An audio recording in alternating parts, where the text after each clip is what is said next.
How is it possible that even though I graduated with a double degree in mathematics and computer science from Georgetown University, saved the Vatican millions of euros, and caught a reality television-obsessed hacker while posing as a dating contestant in Hollywood, I still can't figure out how to tell my mother I have a boyfriend?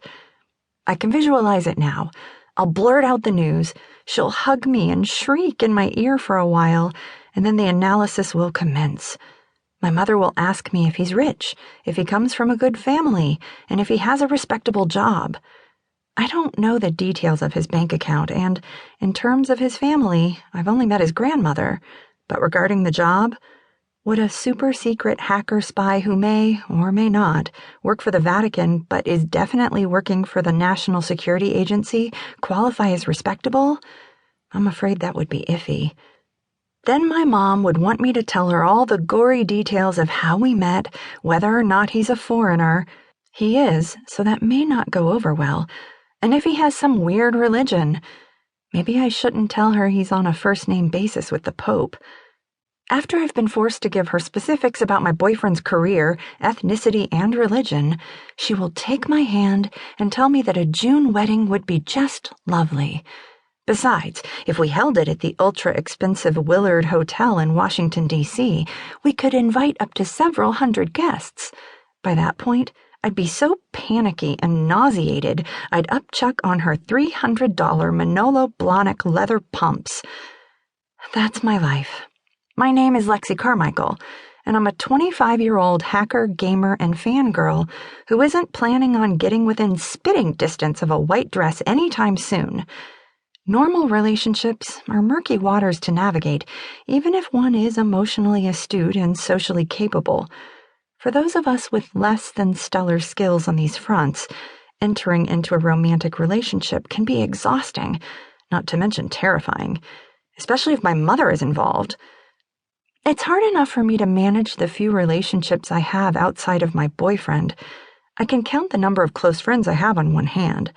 Add in the work relationships I have to navigate, and things really get complicated. Now that I'm the director of information security at X-Corp, a cyber intelligence firm right outside of Washington, D.C., I have employees to manage and staff to keep busy. It wouldn't be a stretch to say it's all a bit overwhelming. It didn't used to be that way.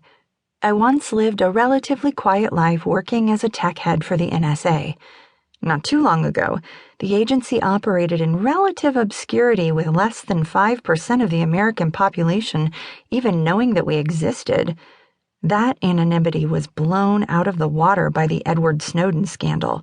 He's the guy that filched an enormous amount of top-secret cyber information from the NSA, implicating the agency in questionable privacy actions. Now everyone in the world knows about the NSA. Although I'll be the first to admit my life has been anything except quiet since I joined X-Corp. At least I got out of the NSA before the scandal broke.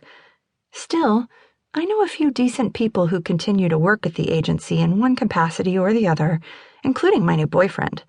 Slash is a master hacker, one of the best I've ever met. And he also supports the NSA in other intelligence efforts, including terrorism and cyberterrorism. He's a man of many, many talents. My office phone rang, and I picked it up. Carmichael. Buongiorno, cara.